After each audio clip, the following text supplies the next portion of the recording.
tonight's topic is called The Split. That's the title kind of this episode, at least on the script. Might look different when you see it on the published version, but it's really reflected in exactly the news we're talking about. A massive split that happened this week. And if you guys aren't tracking that, let us be the ones to educate you. So this week, AI officially split in two. Again, we're not talking about companies. We're talking about artificial intelligence philosophy in general and what we're really trying to do in this industry. It's it kind of fractured right down the middle, I would say, as if you just tore it in half. Right. At the same time, and by the way, too, LLMs are like ChatGPT. It's like the text, back and forth kind of that you guys are used to. Meanwhile, Sam Altman's on the cover, of the New Yorker this week with a single question. Can he be trusted? Not, is this guy smart, right? Not, is he a visionary? We know that, but can he be trusted with our future? Yeah, that's kind of wild to think about, of all the things rather that could have been the title for that, right? Can he be trusted? That means people are wondering that. People are curious, genuinely. But here's kind of like where that gets a little bit real, hits a little closer to home. Statistically, 93% of enterprise executives now say AI sovereignty is what they're saying mission critical, in quotes, right?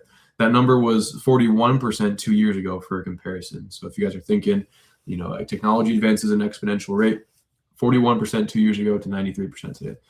The entire world seems to have just woke up to the fact that they've been feeding their most sensitive data into systems that they don't own, don't control, and don't understand. That's a subject we talked pretty consistently about in the last few podcasts, but it's getting pretty real and people are noticing. Yeah, so with that, guys, tonight, in that case, we're going to break down those three specific forces, and that's exactly what we've scripted here for you.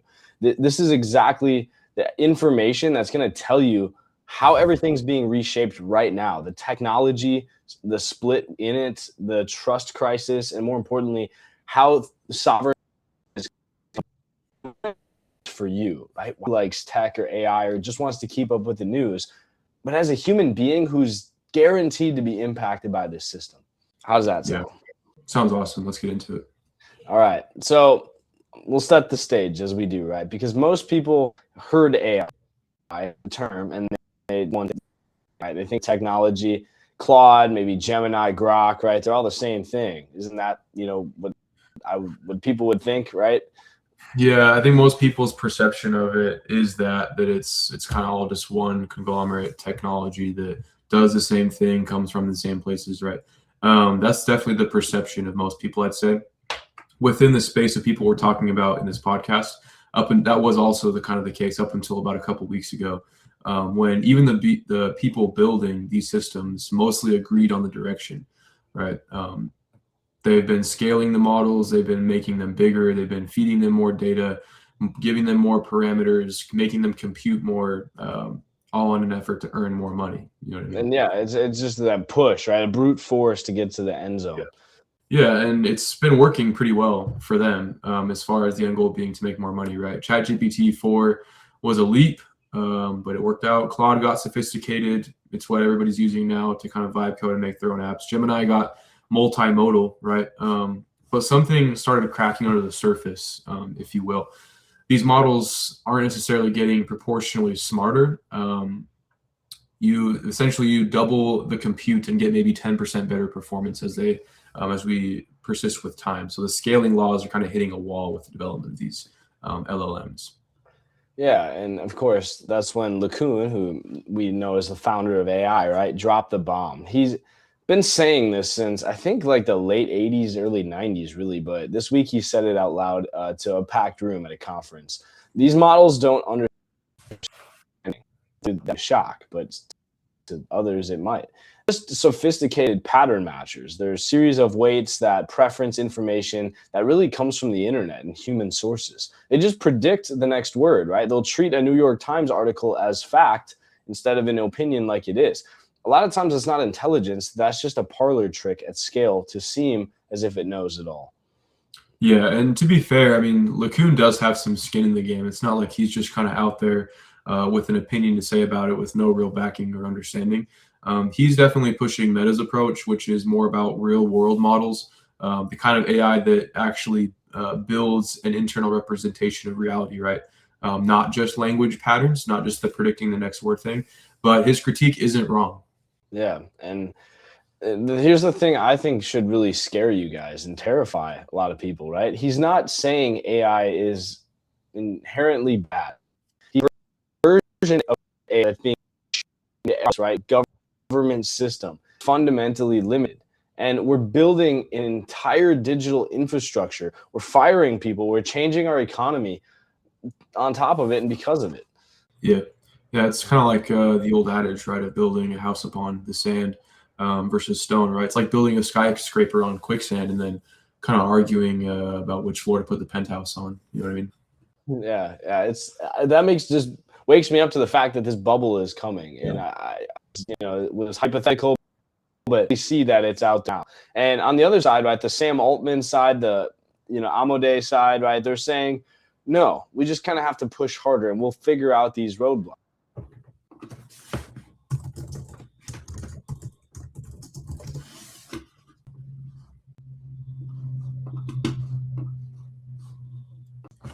I can't hear you. Can you hear me? Oh yeah, you're good. Have I been? When did I cut out? Pretty much since I said that we were talking about the skyscraper thing. I mean, I heard you get through like Sam Altman's point of view, and that was pretty much it. I've been trying to. I don't know Okay. if you feel this. Yeah, sorry. So guys, I cut out, but that's really the exact same Altman, right?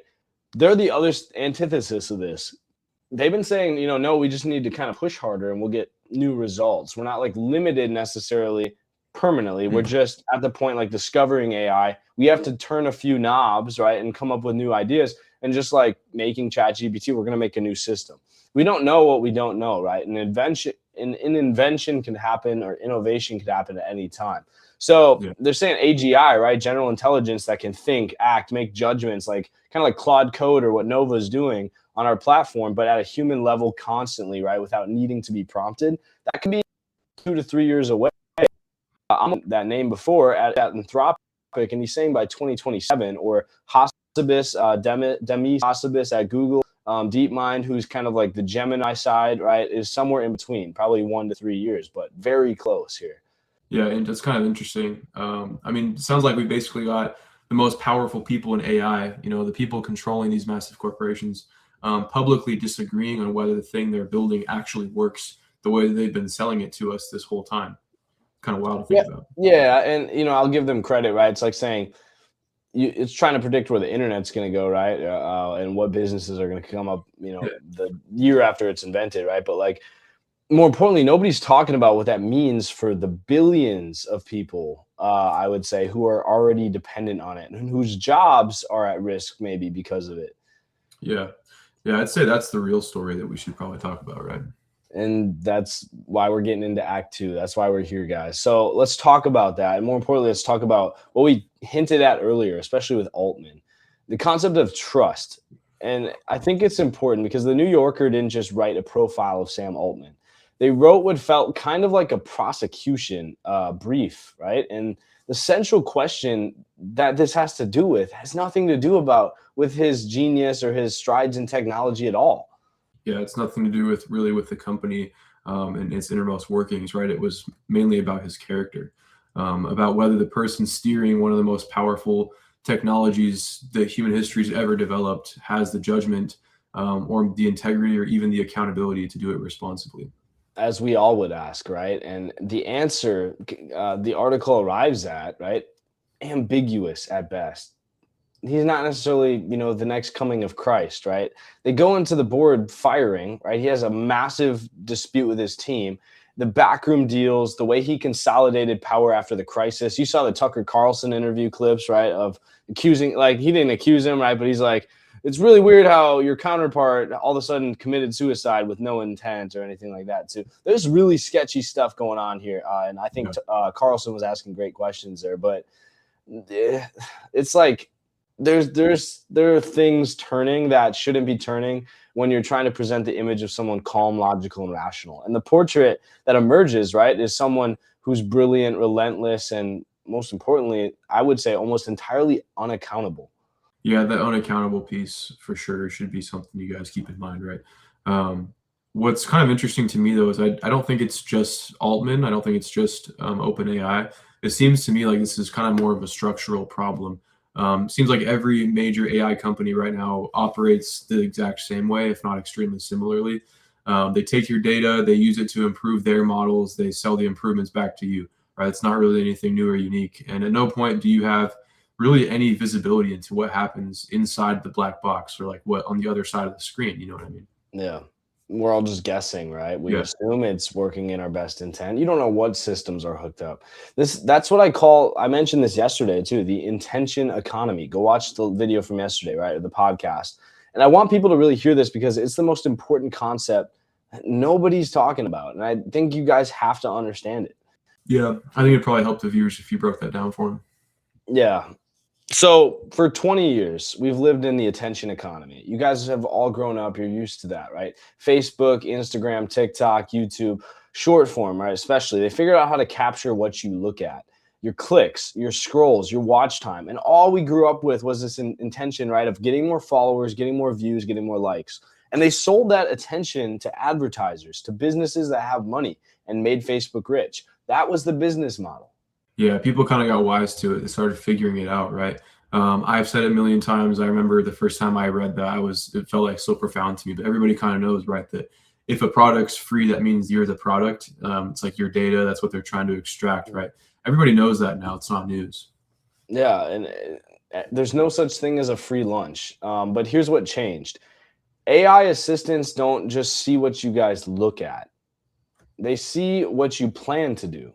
They're AIs. They can make inferences. They can coagulate data. That's literally what they're good at. That's their whole point, right? So they can take what you're saying and extrapolate that or make judgments or conclusions to say, this guy's intent is to run for president someday and he could be a threat because of his credentials. This guy's plan is to start a business which could compete with our industry, and we don't like that. All that data, all these conclusions get summarized. This guy's vulnerable because he just got out of a relationship and we can make money off him selling him the right, therapy or solutions. All of these conclusions can get boxed up, sold into an industry that wants to, I would just say, take advantage of you. And think about all the things you tell ChatGPT, your business ideas, your health, right? Your financials, your relationship, your career plans, all of these insecurities that you have. Yeah, I mean, it's to a point too where it's like things that you don't even tell people that you're closest to, things you wouldn't feel comfortable or maybe wouldn't know how to express to people. It's like stuff that otherwise would have been personal. Yeah, or literally things you would even debate, honestly, telling your therapist. Like, I'm talking weird stuff, guys. Like, there's probably people that I don't even want to take assessments. Like maybe things that they've done that are illegal, things they plan to do that are illegal, like fetishes they have. I can't even get out into these weird concepts of like things that probably people are more comfortable talking to a robot with than a real human being, right? Because there's no emotion involved with a robot. So of course you're going to just tell it whatever's inside your head, right? And a lot of people don't have that. Like, they always used to say think before you post, the acronym. Like, is it thoughtful? Is it, hurtful or helpful or whatever? Is it informative, right? You had to go through the checklist kind of in your subconscious. People don't do that because there's nobody really seeing this chat as long as they think so, right? And every single word goes into a server. Like you say, nothing on the internet is temporary, and it's owned by a company whose primary obligation is to its shareholders to produce more value. And that usually doesn't mean emptying their databases whenever you want. They usually want to collect more on you, not for you, right? They're not serving you. Yeah, so basically the picture we're laying out here is that the previous kind of business model was the attention economy, which captured what you're looking at. And they got pretty good at predicting, right? And then giving you advertisements accordingly. So what we're laying out now is that the intention economy captures your mind and what you're thinking about in the future. Yeah, 100%. So your plans, right? Like we said, your fears, ambitions, your vulnerabilities, it's fine for most of you, right? If you're never going to ever amount to anything. But if you're somebody that has intent or wants to do something with your life in any significant regard, that's scary because, right? You don't know what you don't know. And more importantly, you don't know who owns your secrets, right? I actually watched a video yesterday, a quick tangent on secret societies, kind of an interesting, like, conspiratorial thing. It's not even a conspiracy, right? Because a lot of these we know exist, like the Freemasons and all that. I watched, you know about the Skull and Bones, like I think Yeah, Bush Senior and Junior were both in that at Yale. yeah, They said the kind of hint is one of the first things they do at that initiation. Why it's such a powerful secret society is they put the initiate in like a coffin. They bring him into like a back room to simulate like the death of their old self, and they have to like tell them every. I think it's more importantly like the sexual acts they've done in their life, everything they've like planned to do, every heinous thing they've done in their life, and literally the first thing they do. And the reason that secret society works is because all of the brothers, probably sisters too, right, in it, have access to the blackmail basically that could end that person's career. And because they have that secret, they can give you the world. In this case, it's kind of funny because I'm relating it to this, right? This is where my head went. It's like you get the secrets to the world first, but you don't realize that there's no agreement here. You don't realize that you traded in your deepest fears, your the blackmail, right? The things that they could come back and own you with, because right, nobody's thinking that hard about this. And the question is, in this case, you're joining a fraternity, a secret society, right? Because you know the people and you want to be part of it. But you don't know who's wearing the mask in this case. Who should hold that? Who do you trust with the contents of your mind to own you yeah. potentially in any aspect if it's something bad, right? That you're spilling over the internet. Yeah, I mean, it's sort of rhetorical for the viewers, but the conclusion we're coming to here, though, is for the answer for most people to that question is, who should hold that? Who do you trust the contents of your mind to? It's right now a company that just got questioned on the cover of the New Yorker about whether its CEO can be trusted. Verbatim was the quote. Yeah, or a company, Anthropic, that just had a viral post with 46,000 views calling their AI's moral framework a potential threat to humanity. Or Google, right, whose own employees have protested its data practices and quit. Everyone's quitting on these teams. Nobody's quitting on Novo, right? Or Meta, right, whose track record on privacy is, I'm not going to even get into it because we know how bad Meta is already with social media algorithms and stuff. You can imagine the extent of their AI. Yeah, watching your eye down to like watching where your eyes look on through the camera and stuff like that. So basically the question is like, so who then, who gets to hold the vault of all this information? Yeah, great. I love that word too, vault. Here's the analogy, guys, that I use a lot. Right now, most people, right, their AI setup, your AI app, whatever you have, if it's ChatGPT, I forgive you, right? It's kind of a screen door. You can see right through it, but you can't, right? Like anything could walk in, anything could walk out. Your conversations, your data, your intentions, they're just freely flowing in and out of systems that you don't really control. Yeah, I think companies probably know this, right? That's why they have all those long privacy policies. Nobody reads the fine print because the screen door is the feature. It's not really the bug. Boom. Yeah, exactly. Now imagine the opposite. Imagine a vault, literally military grade, where your AI conversations, your plans, your personal data, the most important things in your life to get you in the position where you want to be or make you happy, right? All of it lives in a space that is behind the vault door that only you can get access to. There's no corporation mining it. There's no algorithm selling it. Nobody taking advantage of you with it, right? But you get the upside. And there's no board of directors in this case debating whether to monetize it. Yeah, I mean, this isn't even really hypothetical anymore, if you're wondering, as a viewer, right? This is actually what the enterprise world is demanding right now. I mean, we talked earlier about that 93% of executives saying that sovereignty is mission critical. That doesn't really seem like a trend to me. That kind of seems like a mandate, like something needs to be done about it. Everybody's noticing, right? Of course, yeah. And here's what bothers me too. The enterprise world is lucky. They get it, right? The Fortune 500 companies, they get this stuff. They're being catered to, right, on a silver platter because they have big money. They're building sovereign AI stacks. They're demanding these on-premise solutions custom to their company, and they're building them for them, right? They're writing data residency clauses into every contract to own the information. But the individual, right, the people that get laid off, the regular people, the people trying to make it in the world that's getting economically and right socially a lot harder, they're still using the screen door, the watered down, dumbed down version. Yeah, I mean, we talked last podcast about like even the main uses for AI they're all being tailored towards the enterprise. It's not for the individual anymore. It's long past that point, right? Because nobody's building the vault for them. That's the conclusion we're coming to here. Right. Yeah. You get every enterprise sovereignty on one end, right? And on the other end, you got people pouring their hearts out to ChatGPT with no protection. There's this massive gap in the middle. And it's like the money's not there or something's not there that's worth it for people to solve it. Even though we know the market for this is so huge, it's like people just want to go to the most lucrative end of this. And of course, right, AI needs to grow, so these companies are competing. Those are the best customers, but there's so much opportunity to serve people in just that way of keeping them safe. Yeah, that gap you talked about, in between the middle here of sovereignty and people pouring their heart, right. I mean, we've seen this before. This isn't anything new either. Back to the attention economy, right? The platform, social media, they started as tools, and then they kind of became utilities because companies start figuring out they can be used for more than just helping people across the world connect, right? Or Facebook Marketplace or whatever. Then we start to see them in recent year. I say recent, in like the last decade, become addictions. People get genuinely addicted to scrolling on. I've been a victim to that myself, right?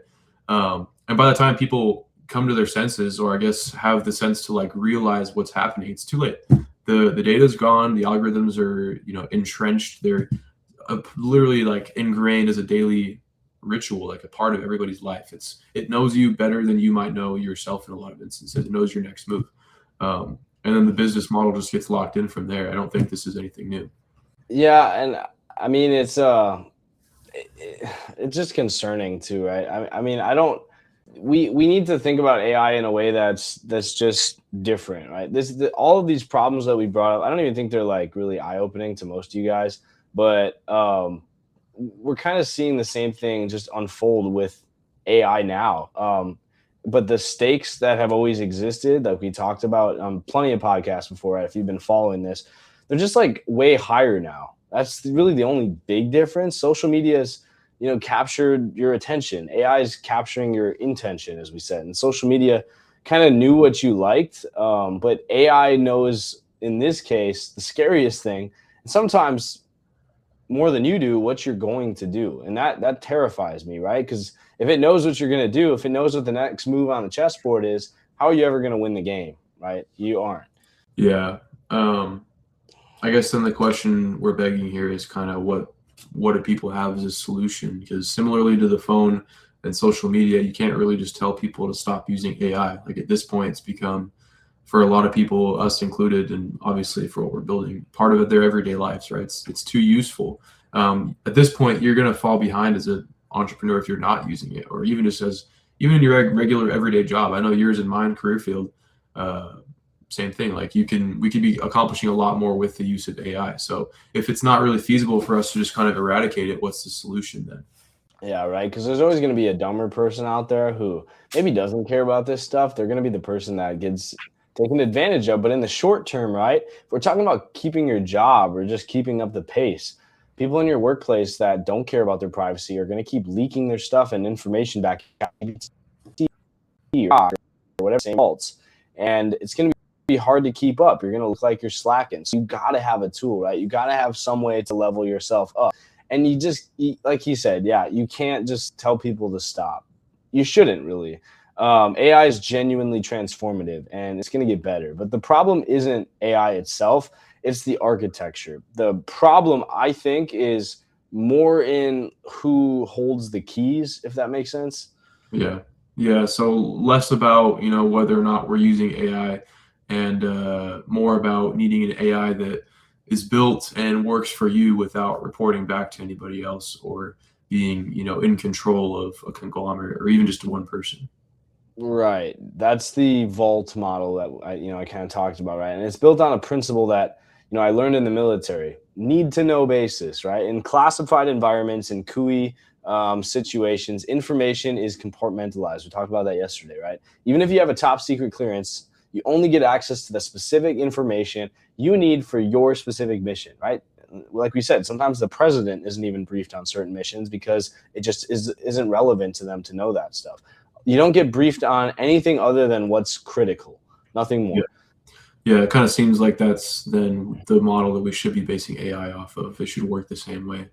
Yeah, because if in one case we're talking about national security interests, in other ways we're talking about of billions of people, right? Should know basically what it needs to help you, your schedule, your preferences, context, right? Connections to different apps, right? Your Gmail, maybe, without that information ever leaving your full control. There's no central server aggregating everyone's data. There's no what's it called, server core, right? There's no company training their next model on your private thoughts to predict your next move. And especially with a CEO and leadership team behind it, that's literally their family, their friends, their own board is coming after them. There are other options. There are better options than what you guys have, and I'll just make that known straight up. Yeah, yeah. I mean, we're essentially calling for a fundamentally different architecture than anything that exists right now in the mainstream market, as far as LLMs go, or even AGI capable models as well. Yeah, and this is exactly what we're building, right, with Nova. But we'll get to that in a second. What else? Let's get through the rest of the podcast. I know we got some other Yeah. news we want to talk through. Yeah. So I'm gonna kind of switch gears a little bit and just bring up the another angle here. The something else that went viral this week that I kind of want to dig into. I've got here, just I'm kind of reading off to make sure I get the facts straight, but a PhD economist by the name of Marshall Steinbaum posted that his job has essentially become editing AI output. And the response was massive because it must have hit a nerve with a lot of people experiencing something similar. And even reading that myself, I kind of felt, like that was pretty applicable to a lot of things that I do as well. So what are your thoughts there? Everything this journey has brought, right? Teachers are saying there's not like a single assignment that's turned in nowadays without AI input. Like they're basically just grading AIs. Imagine being like a teacher right now. You're just grading AI, and you're just like, what is the point of my job? I'm teaching. I'm shouting words at students who are on their phones in a classroom, and then they spit back an AI paper that I have to waste my time grading when I know it's not even what they wrote. It's like that hit a nerve because it's everyone's probably real, if not secret reality. Like nobody wants to admit it, but you prompt the AI, you give the output, you spend 45 minutes fixing the output, and then you're presenting that as your own work. And that's like this cycle that we've been on for the last 3-4 years. Yeah, it's kind of like having an intern who's incredibly fast, but has like zero judgment, no real understanding of the job or what's required of their work. Just because it's wrong.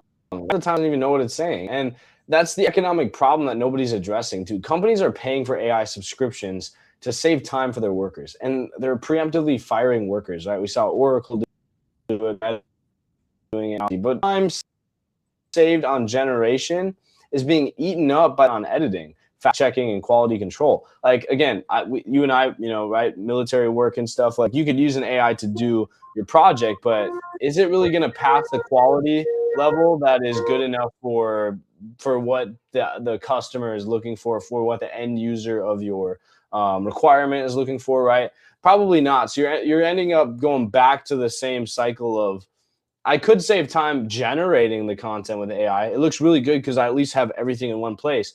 I still got to basically write it myself if the stakes matter so much, right? Or just really making sure my teacher is going to say in college, right, if I'm cheating on a paper with it, oh, this looks AI. I got to change it up enough to sound human. So I'm basically writing it again, just with less thinking, less frontal lobe development, and more waste. Really, you're wasting the water, you're wasting the electricity, you're wasting your time prompting it if you're just going to have to do it yourself anyway for a good output, not just a okay one, right? Yeah, I'm just muting myself here because as you can hear, there's some stuff going on in the background. But yeah, I mean, it seems like kind of a net negative. I mean, the AI, essentially, it's a lot of the reasoning here is the AI doesn't know you, it doesn't know your standards, your voice, your preferences, an organization's specific needs either. I mean, it's kind of just giving you generic output that sounds impressive, doesn't actually really fit the bill, though. It doesn't really fit what we're trying to accomplish in its original use. Yeah, 100%. And that's where the split we talked about, like earlier in this episode, right, becomes personal. So if LeCun is right, the father of AI, right, if he's right, if the models are sophisticated, just pattern matchers rather than true reasoning smart engines, then the editing problem isn't going to get bigger with right, with more GPUs. That's not the answer. It's going to get worse, actually, because you get output that sounds more convincing, but it's still fundamentally disconnected from what you actually need. Yeah. Yeah. So what we're saying, I think, if you viewers haven't drawn a conclusion here, is that the solution isn't forcing a smarter general model to come out in the market. It's really, the solution should be that we develop a model that actually knows the user and knows what it's set out to accomplish and what its use cases are for that specific user. Yeah, we said this before on other episodes too. ChatGPT is trying to make everyone happy. They're, what, I don't know what the right term is. They're playing like teacher's pet. They're meat riding it. I don't know what the proper term is, but they're trying to make everyone happy because they care about likes or dislikes on the response, right? And so ChatGPT, when you train it on a message being liked by a user, right, and the thumbs up, thumbs down thing, and that's the only thing you go off, the model learns that it needs to say things to not disappoint the user, and it just gives the same user the same generic answer eventually because it morphs into this thing that doesn't want to take a firm stance. And it's okay because most of the time the best answers we get come from the people that are the most direct with us and understand us the best. You know, your best friend, right, compared to a stranger, is usually going to give you better advice because they can be more personalized and they can say the hard stuff because they're not afraid to. That's the problem with ChatGPT. We need a model that's trained on your patterns, your preferences, your voice, what you're okay with hearing. Not everyone's data just averaged together. Your data, and that's what you're paying for, right? Specifically. Yeah, it seems like we need personalization at the architecture level, like down to how it's created and formed and designed for its initial use, not just at the prompt level, like not individual step by step, like genuinely down to its design.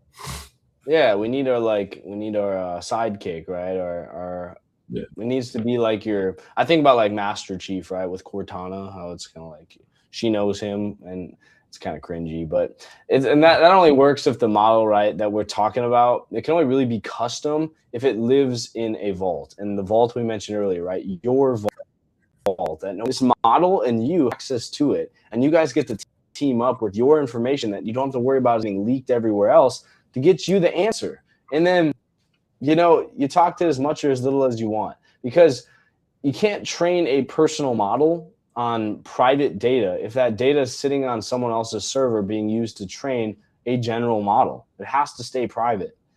Yeah, it'd be like a chicken and egg problem, which came first kind of thing that really only sovereignty could solve to fix that. 100%. So I think we all know what we're getting at here. Obviously, you guys know what we're about to I don't know. I don't want to say shill, right? But we have to do the annoying part, which is talking about why, and I believe this, right? Why Nova truly is the exception to all of these big, just kind of gross monolith companies that are pushing out. I don't even like their like same stuff for AI models. I be a doom and gloom episode. You guys, the solution, and there's actually incredible reason for optimism right now, especially with what we're doing. Yeah, let's hear about that. So in the fact that the split happened at all, that is the hope. Think about it, guys. Like 2 years ago, there was just one narrative leading all of this, right? AI is going to change everything. Trust the companies building it. Get on board or you're going to get left behind. Use it or you're going to be replaced by somebody else using it. That narrative is just 100% dead. It's likely dead because people like LeCun are questioning the technology, and LeCun's a big name, the inventor of AI as we know it, right? Involved with Meta. Yep. The New Yorker is questioning the leadership because 93% of executives are demanding sovereignty. So it seems like the monolith, per se, is cracked, and it's because of these. It's starting at the top almost, is what it feels like. It's not even really a revolution from the bottom. It's good news for us, I think, to have people questioning. I kind of picture it like, imagine like a coffee shop, guys. Do you want to go to this like massive like skyscraper building that with no windows, concrete jungle style building? Like you can't even find the doors. It's that huge to go get a coffee. Or do you want to go to your local coffee shop or like the barista or the person working there that takes pride in their job? That's the difference you guys need to be thinking about with AI. Do you think that massive building is going to give you the support you need at a personal human level? because that's what AI needs to do. That's where it needs to meet us, not at the monolith size. It doesn't matter how big and many stories are in this building. It needs to be somebody that recognizes your face when you come in, because that's what's important to getting the job done. Not can it answer a million people's questions, a million times over with the a millionth same generic answer. That's not the way we need to be thinking about this if we want to win and if we want to get better answers and better outputs in this day and age without driving us crazy. When the monolith cracks, that's when people get power. When that big structure finally opens up, and it turns out there's little coffee, because now, as we're finding that these companies suck a little bit, there's space for alternatives. Now there's space for a different architecture and just honestly a different philosophy and way of doing things. That should have always been the way. It's allowing for smaller companies just like we are to come out with philosophy that says your mind should belong to you. Your intentions should belong to you. Your data should be yours. It shouldn't just be sold on the market for whatever nearest data center is going to pay you the most for it. Your intentions should be yours. That's what it really comes down to. And it's what's being allowed by this shift in thought, I think. I love that. So here's my challenge really to everybody that's listening. So this week, one thing, and I've said this before, open your AI, whatever you use, again, I forgive you, and look at your conversation history.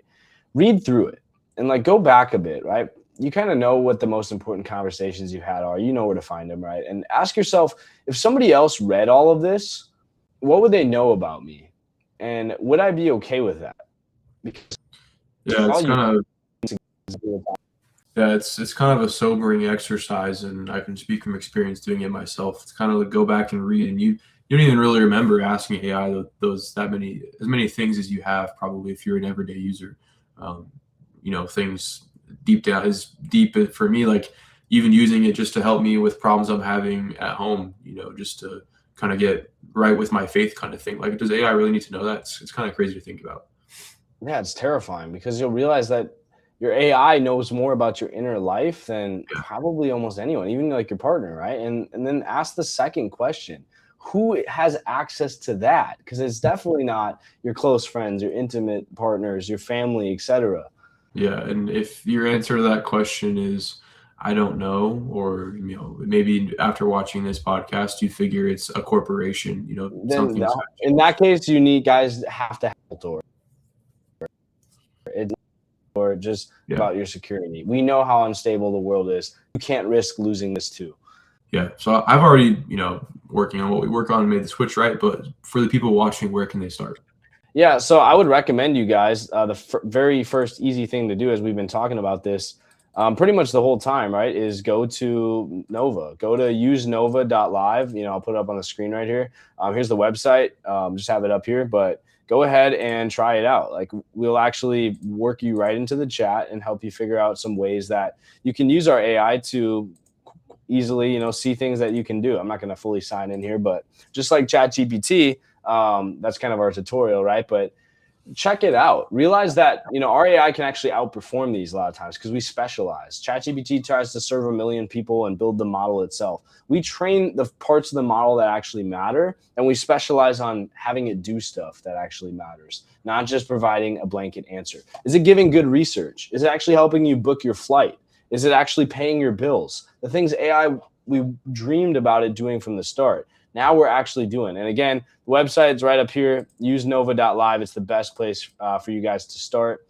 And it's free, right? It's the first step toward taking back your sovereignty, really over your own mind. We're building the vault for you, and we're building it because nobody else is building it for individuals. And the last thing I'll say too is like Anthony mentioned, I am counting down the days till this app comes out because I'm excited to. I've kind of not been using AI because I've been learning about it so much doing these episodes, and I'm scared to put important conversations externally now, because and that should tell you guys something. So when Nova comes out, I'm going to be finally excited to really spend time testing it out more, making it better for you guys with your feedback, and really getting to finally have good conversations again, a spot where I feel like I can breathe because I'm not being spied on.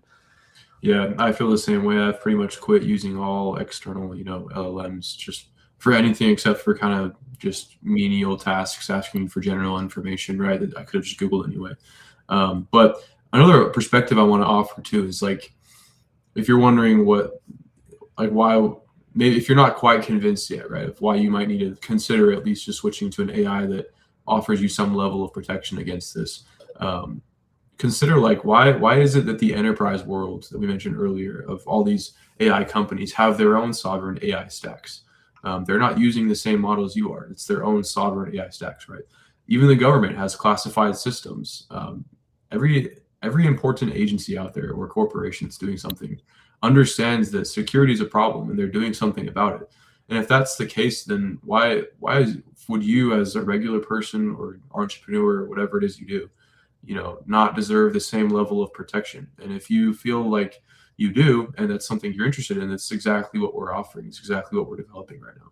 I like that too. Yeah, military, right? We have our own systems to use for AI. Right. We're not just going on Chat GPT. It's custom built because you can't because it's like these corporations know something, right? It's like all their money and research has come to the conclusion that you can't just use Chat GPT because it's not the best tool in the toolkit for you because it's supposed to be way too general. You need something customized for you. And people are like, I don't have millions of dollars to build an AI that's customized to me.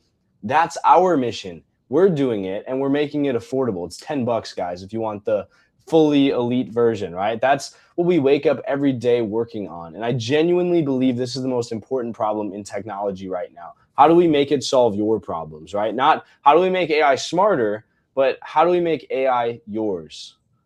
Yeah. I mean, genuinely, it's a question Caleb and I have just even not even in the context of work asked each other. Like, if all of these just kind of diving into the rabbit hole of AI and what these corporations are doing, what the owners are up to, what their motives might actually be, and it seems so hard to process, and it's like difficult really to think about, and then have to come to terms with and accept that this is our new reality. But at the end of those seemingly dark conversations, the question always got brought up, like, well, we're young. I mean, we can either just kind of accept that's how it is, or we can ask ourselves, what are we going to do to do something about it, to change it if we don't like the way the system currently operates. And this is our attempt. It's not even going to be an attempt. It's already functional. It works.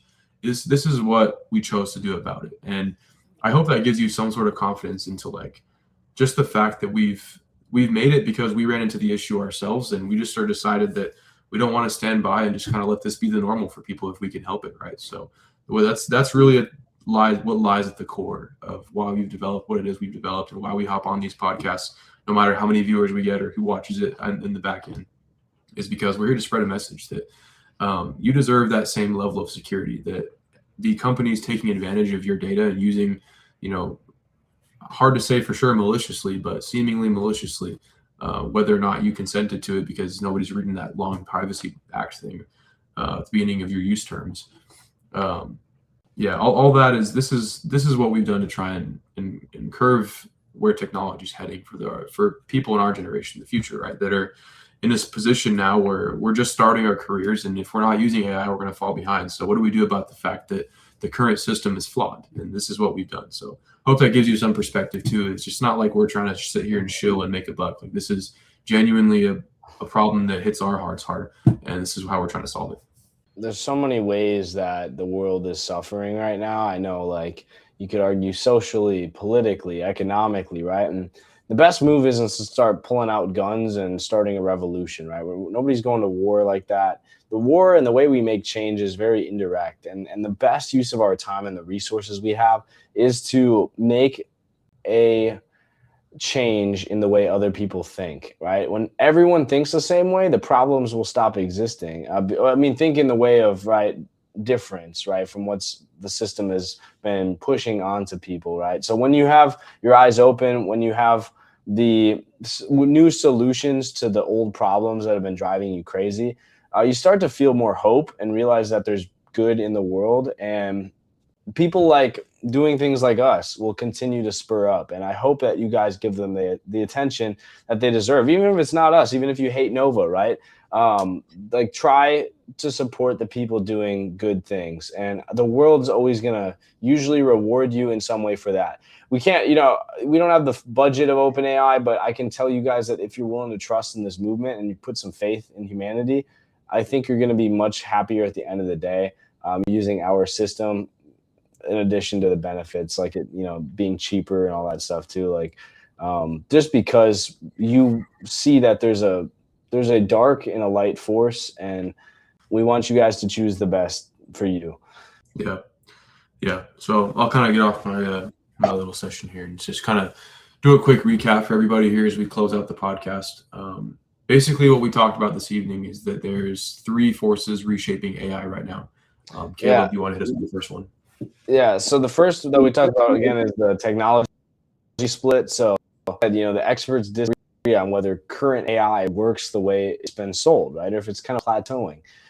That should make everyone really think twice about betting your data in general anyway on one company's approach or continuing to pay $20 for ChatGPT. Yeah.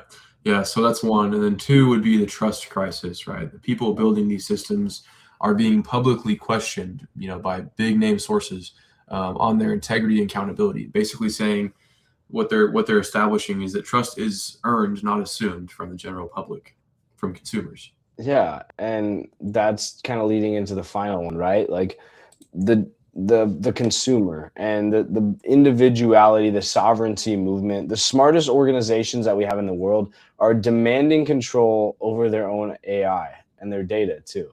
Individuals deserve the same control, customization, and effort put into your life, because it doesn't matter if you have $1 billion or not. You still are equally as valuable, and your pursuits are too.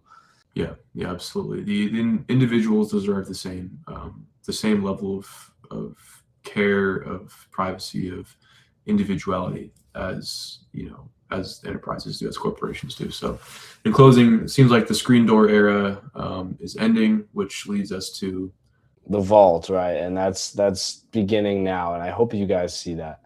Yeah, and luckily for you guys, you get to choose which one you walk through. It's being made available to you as we speak. So yeah, it's right in the URL, guys. usenova.live. That's the call to action. That's really it. It's free, and I hope it sells itself. I hope I don't have to do any more than that. Start today. We'll see you next time. And as always, we are rooting for you. Take care.